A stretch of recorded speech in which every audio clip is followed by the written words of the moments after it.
Okay. तो आज के इस क्वेश्चन में हमें गिवन है एक सिंपली सपोर्टेड बीम जिस पे कोई अनकॉमन सा लोड लग रहा है जो कि कॉमनली हमें नहीं देखने को मिलता। इस बीम पे लग रहा है एक पैराबोलिक लोडिंग जो कि सिमेट्रिकल है थ्रू आउट द बीम। और आज हम देखेंगे कि कैसे इसको सॉल्व किया जाता है और इसके शियर फोर्स डायग्राम और बेंडिंग मोमेंट डायग्राम ड्रॉ किए जाते हैं। Alright guys, so let's dive into this lecture.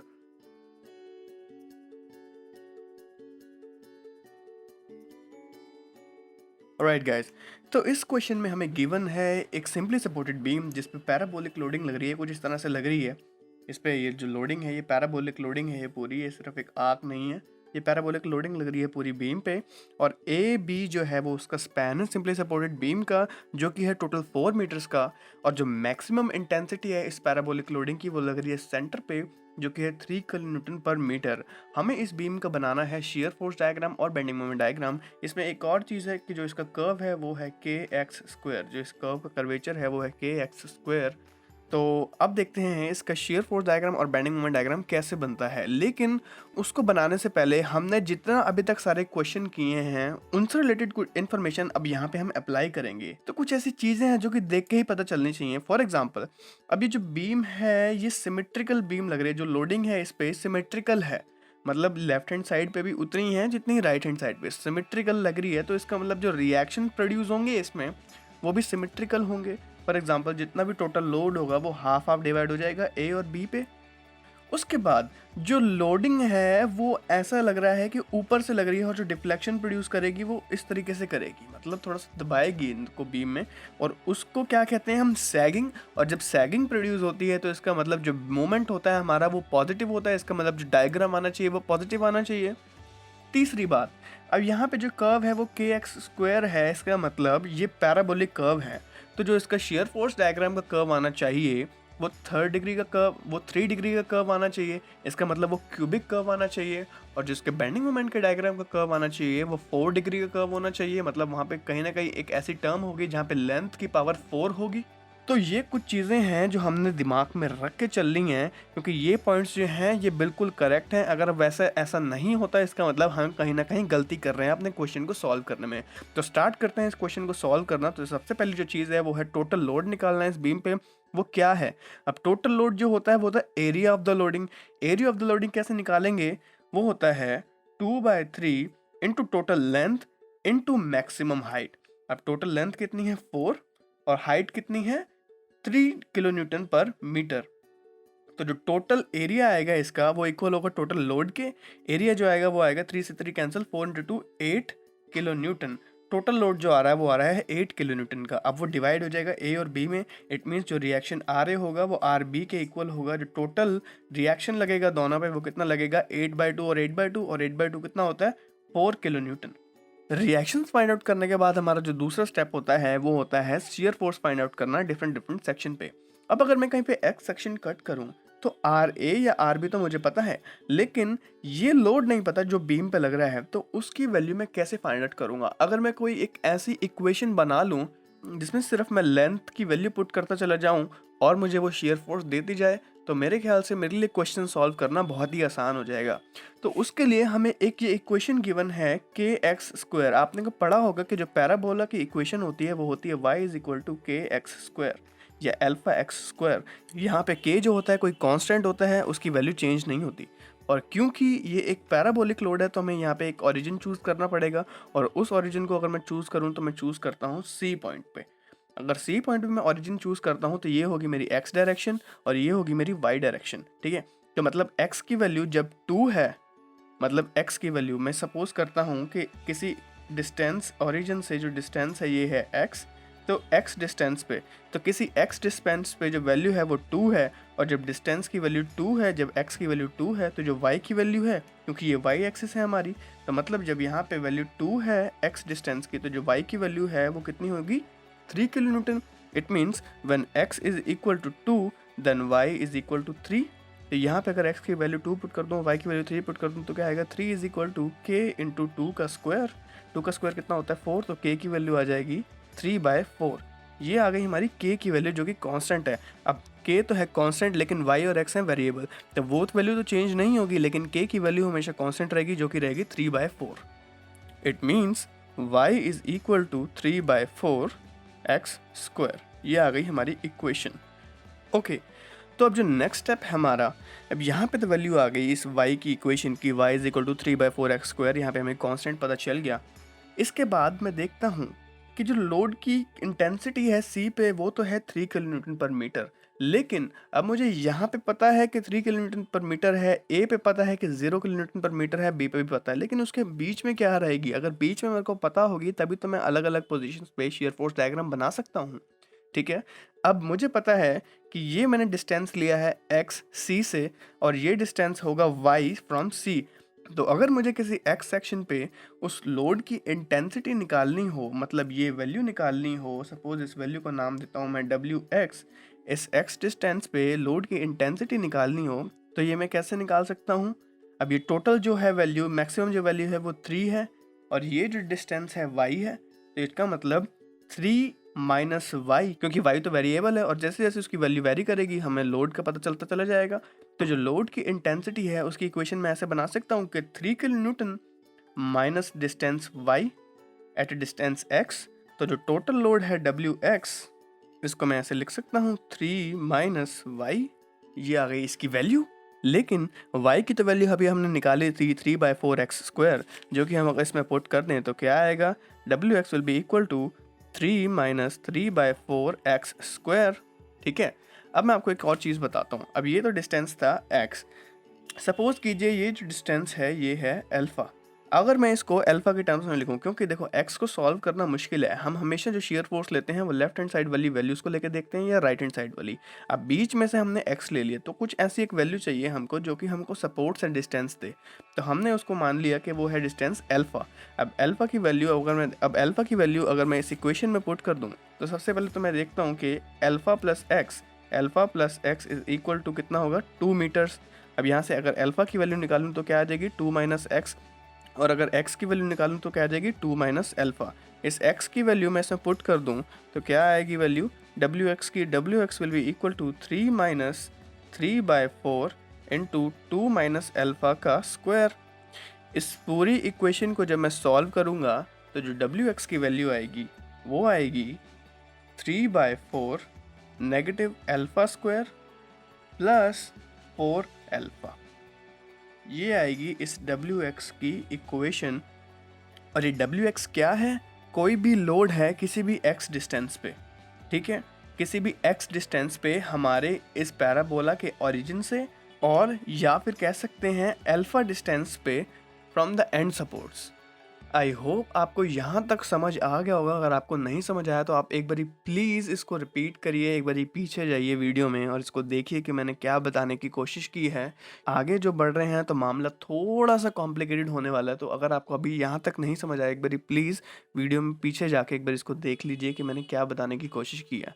आगे बढ़ते हैं तो मैंने आपको एक चीज़ बताई थी, कुछ रिलेशंस बताए थे मैंने आपको बेंडिंग मोमेंट, शेयर फोर्स और लोडिंग के बीच में। तो रिलेशन को अगर मैं रिवाइज करूं तो मैंने आपको बताया था कि ds/dx is equal to negative w, dm/dx is equal to s and d²m/dx² is equal to negative w।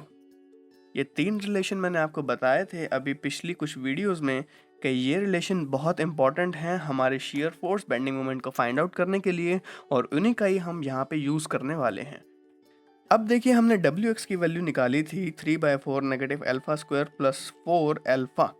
ये तो हमारी आ गई लोड की इंटेंसिटी। अब अगर इसको शेयर फोर्स के रिलेशन से मैं निकालूं तो क्या आएगा? ds/d अल्फ़ा, क्योंकि अल्फ़ा ये डिस्टेंस है, इज इक्वल टू 3/4, सॉरी यहाँ पे है नेगेटिव w, तो नेगेटिव 3/4 अगर मैं नेगेटिव अंदर मल्टीप्लाई कर दूं तो क्या आ जाएगा? अल्फ़ा स्क्वायर, या नेगेटिव मैंने मल्टीप्लाई कर दिया अंदर तो क्या आ जाएगा? Alpha square minus 4 alpha. ये वैल्यू आ जाएगी ds/d अल्फ़ा की। सेम यही वैल्यू आएगी d²m/d अल्फ़ा स्क्वायर की, जो कि आएगी 3/4, क्योंकि वो भी नेगेटिव w के इक्वल होता है, अल्फ़ा स्क्वायर माइनस 4 अल्फ़ा। अगर मैं इसको इंटीग्रेट करूं तो क्या आएगा? dm/d alpha is equal to 3/4।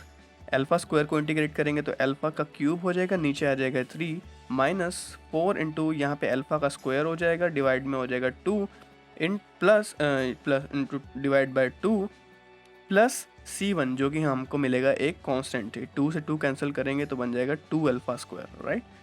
ये आ गया हमारा इंटीग्रेट करने के बाद पहला इक्वेशन, ये बहुत इंपॉर्टेंट इक्वेशन है।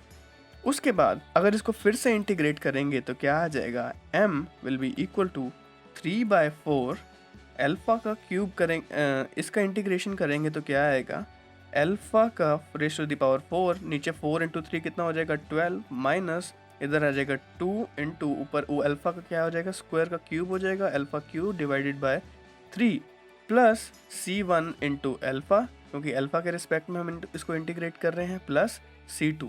यह आ गया हमारा दूसरा कांस्टेंट, क्योंकि हमने 2 बार इसको इंटीग्रेट किया। ऑलराइट, अब इन कांस्टेंट की वैल्यू तो हम बाउंड्री कंडीशन से निकाल सकते हैं, वो कोई बड़ी बात नहीं है। मेन बात है हमारा को शेयर फोर्स निकालना और बेंडिंग मोमेंट निकालना। और एक और बात, और ये dm बाई डी अल्फा, ये dm by D X is equal to क्या होता है, shear force. It means dm by D alpha की क्या वैल्यू होगी, वो होगी शेयर फोर्स के इक्वल। तो अप्लाई करते हैं बाउंड्री कंडीशंस को इनमें और देखते हैं कि C1 और C2 की वैल्यू क्या आती है। अब आप यहाँ पे देखिए कि A पॉइंट पे, मतलब जहाँ पे अल्फा की वैल्यू 0 है, वहाँ A पे जो बेंडिंग मोमेंट है वो क्या होगा, क्योंकि A है हमारा सपोर्ट, तो इसका मतलब जो बेंडिंग मोमेंट की वैल्यू होगी वो होगी 0। So when alpha is equal to 0, m will also भी इक्वल टू 0। अगर m 0 है, अल्फा 0 है, तो ये टर्म भी 0, ये टर्म भी 0, ये टर्म भी 0, तो C2 बच गया। सो C2 विल ऑल्सो भी इक्वल टू 0। साफ देख के पता चल रहा है। दूसरी बात, अब यहाँ से C2 की वैल्यू 0 आ गई। अब आप ये देखिए कि जब अल्फा की वैल्यू 0 है तब A पे कितनी शेयर फोर्स लग रही है। अब A पे सिर्फ एक ही फोर्स लग रही है जो कि रिएक्शन लग रहा है RA, और RA की वैल्यू हमने अभी अभी निकाली थी कि 4 किलो न्यूटन है RA की वैल्यू। तो यहाँ पे जो शेयर फोर्स लगेगी वो RA लगेगी, क्योंकि ये क्लॉकवाइज है, ये लगेगा पॉजिटिव। तो यहाँ पे शेयर फोर्स की वैल्यू हो गई 4। So when alpha is equal to 0, S is equal to 4। दूसरी क्या है, अल्फा यहाँ पे 0 हो गया, ये टर्म हो गई 0, ये टर्म हो गई 0, यहाँ पे वैल्यू S की पुट कर दी 4, तो ये तो पूरी टर्म हो गई 0। क्या बचे सिर्फ C1, तो C1 will be equal to 4। C1 की वैल्यू क्या आ जाएगी, यहाँ पे 4 आ जाएगी। अगर आपको नहीं समझ आया एक बार पीछे जाके देख लीजिए कि मैंने C1 C2 कैसे बताने की कोशिश करी है आपको। ठीक है, आगे बढ़ते हैं।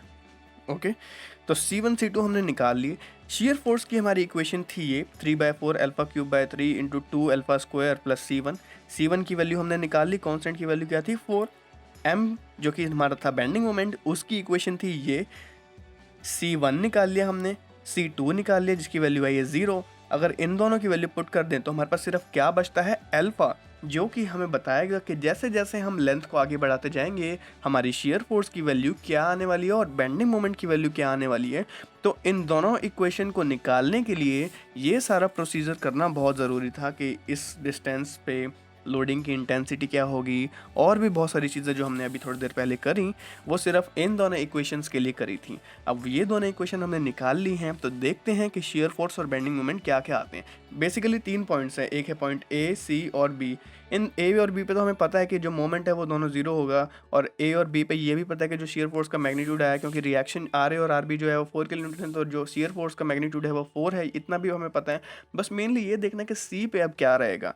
अब मैंने आपको एक चीज़ बताई थी कि क्योंकि ये पैराबोलिक लोडिंग है तो जो शेयर फोर्स का डायग्राम होना चाहिए वो क्यूबिक होना चाहिए, और जो बेंडिंग मोमेंट का डायग्राम होना चाहिए वो उसमें लेंथ की पावर जो है वो 4 होनी चाहिए। अब देखते हैं कि वो कंडीशन यहाँ पे सही है या नहीं।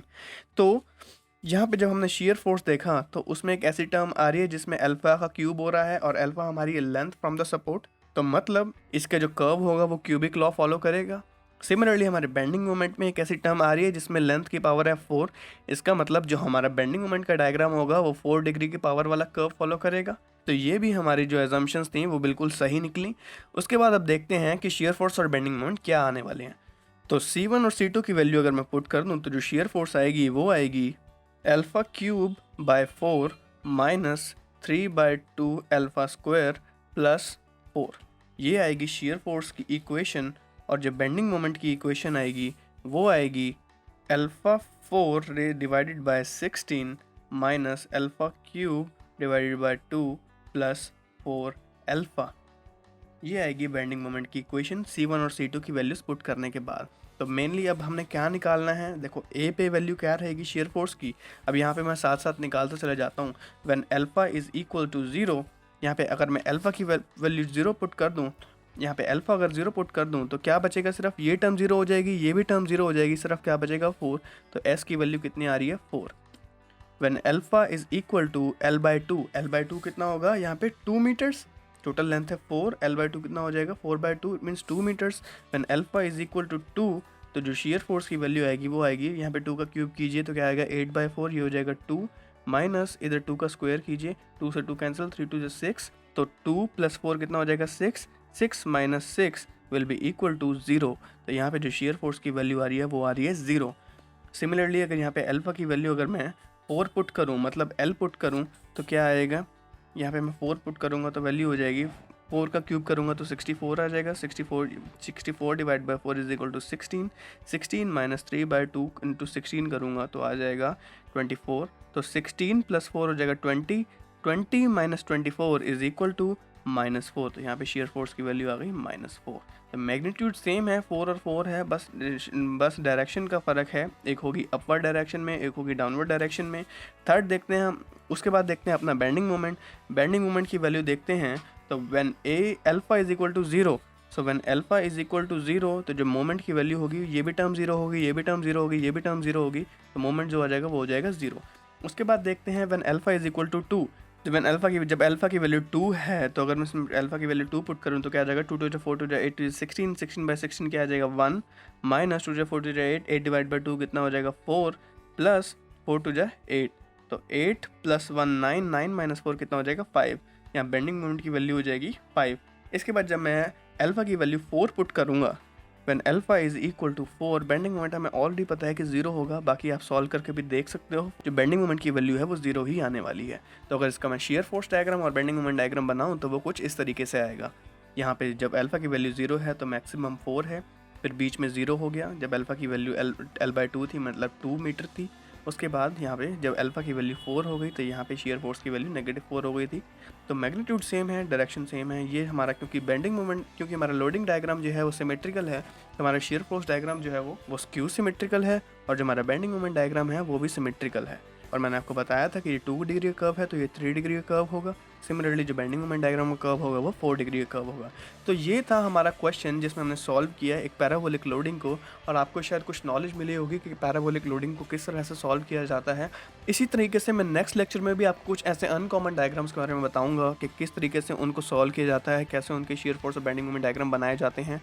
एक क्वेश्चन करेंगे इंटरनल रोलर का भी। तो आप लोग मेरे साथ जुड़े रहिएगा, मिलते हैं नेक्स्ट लेक्चर में। तब तक के लिए आप लोग पढ़ते रहिए, अपने गेट IES JEE की तैयारी चालू रखिए। मिलते हैं नेक्स्ट लेक्चर में। और एक बार प्लीज़ डिस्क्रिप्शन देख लीजिएगा, मैंने आपके लिए कुछ लिखा है उसमें, अगर आपको अच्छा लगे तो प्लीज़ मेरी हेल्प कीजिएगा। Thank you so much.